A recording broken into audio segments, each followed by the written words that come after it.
நான் உங்கள் குட்டி ஃபார்மர். நம்ம இன்றைக்கி என்ன பதிவு பார்க்க போகிறோன்னா, பழைய பவர் டில்லர் வாங்கும்போது என்னென்ன கவனிக்கணும், அது தெரியாமல் வாங்குறதுனால பலவித ப்ராப்ளம், சிக்கல்கள், செலவுகள் அதிகமாகிடுச்சு, நஷ்டங்கள் வந்து அதுக்கு இதுக்கப்புறம் வந்து பழைய பவர் டில்லர் வாங்குறவங்க இதெல்லாம் சரியான முறையில் கவனிக்கணுன்றதுக்கான பதிவு தான் இந்த பதிவு. நம்ம பார்க்குற வண்டி கேம்கோ வண்டி. இதில் என்னென்ன மாற்றிருக்கோம் அப்படின்றத பற்றி பார்க்க போகிறோம். இந்த பெல்ட்டு புள்ளி மாற்றிருக்கு. சைடு சட்டம் புதுசாக மாற்றிக்கிது. இது மாற்றலை. சைடு சட்டம் மாற்றிருக்கோம். இந்த சைடு பழுப்பு வருது. இந்த கீர் பாக்ஸ்லேருந்து இங்கே ஒரு சாப்பிட்டு வரும் உள்ளே. இந்த பழுப்பு வந்து துண்டாக வாங்கி போச்சு. டோரு, இந்த சைடு டோரு, அதுக்கப்புறம் இந்த வெளிக்கிற டோரு. இது வெளிக்கிற டோர் வந்து ஏற்கனவே மாற்றினது தான். சின்ன ப்ராப்ளம் ஆகி போச்சு. என்னென்னா இருக்குது, இந்த இங்கே தட்டி கட்டும் போது இங்கே புள்ளியில் சரியாக தட்டாமல் தெரியாமல் இட உடம்பு தட்டி இங்கே ஒஞ்சி போச்சு. இப்போ நெக்ஸ்ட் டைம் இதுவும் மாற்ற வரும். இந்த ஹவுசிங் வந்து புதுசாக மாற்றிருக்குது. இது ஒஞ்சி போச்சு. இந்த சைடில் வந்து பேக் சைடு வந்து ஆயில் விழுவுது. இப்போ இந்த பிளேட்டு ஒன்று போயிட்டு இந்த இங்கே இருக்கிற பிளேட்டு இதில் வந்து ஆயில் விழுவும். ஹவுசிங்லேருந்து இதுக்கு 2 நெட்டு கட்டினா ஆயில் விழுவும். இந்த பிளேட் வாஞ்சதுனால இந்த ஹவுசிங்கே மாற்ற வேண்டியதாக போயிடுச்சு. மர போயிடுச்சு. பிளேட்னா இந்த பிளேட்டுக்குள்ளே இருக்கிற ஹவுசிங்கில் பிளேட்டு அந்த தடை மாதிரி வரும், கொஞ்சம் ஒரு 1/2 இன்ச்சுக்கு. இது வாங்கி போச்சு. வீலுக்கும் ஆயில் சீல் மாற்றிருக்கு. சீல் போட்டு உள்ளே ஆயில் சீலு, பேரிங்கு 2 வீலுக்கு வந்து மாற்றி கொஞ்சம் நாள் ஆயிடுச்சு. மாற்றணும். ஆனால் வந்து இது 2-3 மாதம் ஆயிடுச்சு. லெஃப்ட் சைடு மட்டும் ரீசெண்டாக மாற்றினது. இந்த லெஃப்ட் சைடில் வந்து ஆயில் சீலு 2 இருக்கும். 2மே போயிட்டு இருந்தது. ப்ளஸ் பேரிங் போயிட்டு இருந்தது. ரைட் சைடும் அதே same problem. Oil seal, oil ஒழுங்குது.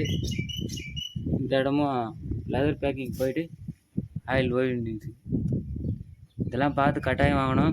Plus வந்து இந்த சென்டர் சாப்பிட்டு கார் மாட்டும் போது இங்கே தேஞ்சிருக்கான்னு பார்த்து வாங்கணும். இதில் இடையில் ஒரு 6-7 பீஸ் நாங்கள் வந்து ரிட்டன் தனியாக வாங்கி மாற்றினது. ஒஞ்சி போயிட்டு இந்த இடம் வந்து கார் ஆடி இதுவாகிடுது. கார் எப்போவுமே டிரைவ் ஃபீல்டு எடுத்து போகும்போது காரு கண்டிப்பாக டைட்டில் இருக்கணும். அப்புறம் மேலே இருக்கிற டோர் வந்து டெலிஃபோன் டக்குடு. அவங்க ஏற்கனவே மாற்றி வச்சுருந்தது தான், நம்ம மாற்றலை. இப்போ ரீசெண்டாக மாற்றினா 8000 ரூபா ஆகுது. இந்த வீலுக்கு வந்து ஃபீல்டுக்கு எடுத்து போகும்போது வந்து இந்த இடத்துல வந்து கிரீஸ் கட்டாயம் போடணும். ரொம்ப தேயுது, கரன்னு சவுண்டு வருது. அப்புறமா இந்த வீலில் வேறு பேரிங் போயிட்டு தொடன்னு ஆடுது. இது மாற்றணும். பழைய வண்டி வாங்குறது வந்து எனக்கு இன்னும் சரியாக படலை. மாத்திர இடம் ரேடியேட்டர்லேருந்து தண்ணி, இது போல்டு இதுவும் ஃபெயிலியர் ஆகிடுச்சு. இது புதுசாக போல்டு போடுது. இதுலேயும் த்ரெட்டு போயிடுது. த்ரெட்டு மறுபடியும் குறைஞ்சி வேறு சைஸ் நட்டு போட்டிருக்கு. இதில் எந்த நட்டு இல்லை, வேறு சைஸ் நட்டு. இதுலேருந்து தண்ணி லீக் ஆக ஆரம்பிச்சு. பழைய வண்டி வாங்கும்போது இதெல்லாம் கரெக்டாக இருக்கா செக் பண்ணணும். அதுக்கான பதிவு தான் இது. அப்புறம் இந்த பெல்ட்டு புள்ளி, இந்த பெல்ட்டில் புள்ளியில் வந்து இது ஒரு புள்ளி இதுவும் தேஞ்சிட்டு இருந்தது. இதுவும் மாற்றினது. பெல்ட்டு மட்டும் மாற்றலை. பெல்ட்டு வந்து ஓரளவுக்கு பாதி பெல்ட்டு இருக்குது. வந்து ஓட்டையாக இருக்குதான்னு பார்க்கணும். டீசல் டேங்க் ஓட்டையாக இருந்தது. கேஸ் வெல்ட் வச்சு இது உள்ளே இந்த பாட்டம் சைடு உள்ளே இருக்குது. அதை காட்ட முடியாது. டேங்க் கைட்னா மட்டும்தான் தெரியும்னு நினைக்கிறேன். இப்படி கைட்டி போகிற அளவுக்கு பதிவு இல்லை, டைம் இல்லை. மேபி லைட்லாம் எரியாது. இது டைனமோ கிடையாது. இருக்குது, செட் பண்ணணும். அதெல்லாம் காஸ்ட் வந்து அதிகமாகிறதுனால நம்ம அதெல்லாம் எதுவும் ரெடி பண்ணல. வண்டி வந்து எங்கன்னா சேத்துல இறங்கிச்சுன்னா எப்படி கட்டாயம் இறங்கிட்ட சேத்துல உழவு பாடலாம் வந்து அதிகமாக இருக்கிறதுனால இது கட்டி இழுக்கும்போது வந்து ரோப் கட்டி இழுக்கும்போது உஷாராக இருக்கணும். இது கட்டாயி துண்டாக வீந்து போச்சு. இது இழுக்கும்போது கட்டாயம் இந்த சென்டர் சாப்பிட்டு மற்ற வண்டியில் இருக்காது, நம்ம வண்டியில் வச்சுருக்கோம். இந்த சென்டர் சாப்பிட்டில் போட்டு இழுத்தா வண்டிக்கு வந்து இந்த சட்டத்துக்கு வந்து பாதிப்பு வராது இருக்கும். இதுவும் வேறு ரெடி பண்ணியிருக்கோம். ஆயில் ஊற்றுற இடம். அதுக்கப்புறம் இதில் ஒரு கேஸ்டிங் லெதர் போயிட்டு இதுலேயும் லீக் ஆகுது டீசல். அப்புறம் இந்த நெட்டு வந்து கட்டாயம் எப்பவுமே டைட்டாக இருக்கணும். ஏர் லாக் ஆகிச்சுன்னா ரொம்ப பேஜார். வண்டி ஸ்டார்ட் பண்ணுறதுக்கு ரொம்ப கஷ்டமாக இருக்குது. இந்த ஓஸு கட்டாயம் மாற்றினா, இந்த டீசல் இறங்குற ஓஸு கட்டாயம் மாற்றினா. இது உள்ளே வந்து ஸ்ப்ரிங் இருக்கும். ஸ்ப்ரிங் இல்லாத மாட்டினா மடிஞ்சிது. அது மடியாதபடி பார்த்துக்கணும். இல்லைனா சரியான முறையில் டீசல் இறங்கல, ஸ்டார்ட் ஆக மாட்டேங்குது.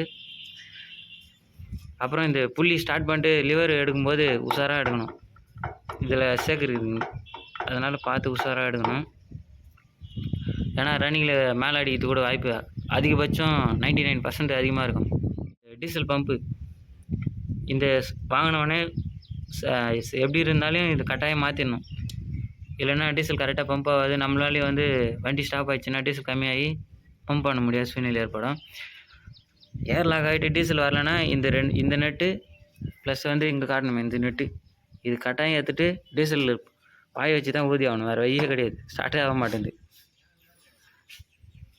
அதுக்கப்புறம் இந்த ரேஸ் வைக்கிற ஒயர்லாம் வந்து கட்டாயம் ஆயில் போடணும். அது ரேஸ் வைக்கிற ஒயர் கூட மாற்றிருக்கோம். இதுனா 150 ரூபா தான் வருது, இதையும் கட்டாயம் மாற்றிருங்க. வந்து ரொம்ப சேதம் அடைஞ்சிது, அதனால் இதெல்லாம் மாற்றினா ஹெவியாக துட்டு ஆகுது. பழைய வண்டி வாங்குறவங்களுக்கு கொஞ்சம் யோசித்து வாங்குறது பெட்டர்னு நினைக்கிறேன். எந்த வண்டி வாங்கினாலும் சரி, பழைய வண்டி வாங்கும்போது உஷாராக வாங்கணும். இதெல்லாம் நிறைய பின்னுங்கெலாம் போயிடுது, இதெல்லாம் நம்மளே மாற்றணும் தான். இதெல்லாம் காயில் கண்டிப்பாக ஓடணும். கீர் ஆயில் வந்து ரொம்ப குறையாத பார்த்துக்கணும், இல்லைன்னா ரொம்ப வண்டி ஹீட் ஆகிடுது. ஓடும்போது ஹீட் ஆகிடுச்சுன்னா வண்டி கீர் பாக்ஸ் அடி வாங்கும், ப்ளஸ் இன்ஜினும் அதிக அடி வாங்கும், பெல்ட்டெலாம் புகை வர ஆரம்பிச்சிடும். ரேடியேட்டரில் வந்து இந்த கேஸ்டிங், இந்த இடத்துல கேஸ்டிங் சரியாக பதிவாகிறதுனால, ஃபுல் டைட் இல்லாததுனால இதுலேயே ஒரு வாட்டி தண்ணி கொப்பளிக்க ஆரம்பிச்சிச்சு ரன்னிங்கில். நெக்ஸ்ட் டைம் வண்டி ஸ்டார்ட் பண்ணும்போது இந்த பதிவு போடுவோம். தண்ணி வந்து மீடியமாக தான் இருக்குது, பார்ப்போம். மேக்ஸிமம் இந்த ஃபீல்டுலாம் வண்டி நிறுத்துறப்போ வண்டி வந்து இதுக்கு வந்து சாவி போட்டு லாக் வைக்கிறது தான் பெஸ்ட்டுன்னு நினைக்கிறேன். ஏன்னா பாதிக்கப்பட்டவங்களுக்கு தெரியும், நம்ம சொன்னால் புரியாது. பார்ப்போம். இந்த சட்டத்துக்கு மேலே வந்து ஒரு 1/2 இன்ச்சு சட்டம், 1/2 இன்ச்சு திக்னஸ்ஸு, 2 இன்ச்சு அகலம் சட்டம் வந்து நம்மளே ரெடிமேடாக ரெடி பண்ணிடுறோம். இதெல்லாம் ஹோல்ஸ் போட்டு ஏகப்பட்ட பைசா ஆகும். பண்ணலன்னா வண்டி தராது, இல்லைன்னா வண்டி வந்து சேத்துல முயச்சின்னு போவோம். ப்ளஸ் வந்து இந்த பெல்ட்டு வந்து தேயும், அதுக்கான பதிவு தான் இது. பெல்ட்டு வந்து இந்த டயரை கூட தேயுது வேறு, அதை கொஞ்சம் தூக்கி வைக்கவே கொஞ்சம் லேசாக முனையில் மட்டும்தான் தேயுது, அதனால் இது பார்த்துங்க. வீல் மாட்ட சொல்ல உள்ளே இந்த சைடில் வந்து வாசர் 2-3 வாசர் எக்ஸ்ட்ரா வச்சு மாட்டணும், வெளியே வரும். அதுக்கான பதிவு தான் இது. பழைய மாடல் வண்டி எந்த வண்டி வாங்கினாலும், எந்த பிராண்டாக இருந்தாலும் கட்டாயம் வந்து ஒரு 60,000 ரூபா செலவாகும். 60,000 70,000 மினிமம், என்னுடைய அனுபவம். மற்றவங்களாம் சொல்லிட்டு போயிடுவாங்க கம்மி ரேட்டில் ஆகும், கம்மியாக முடிச்சிக்கலாம் அப்படின்னு. வாய்ப்பே இல்லை. இது வந்து ரியல் ட்ரூ.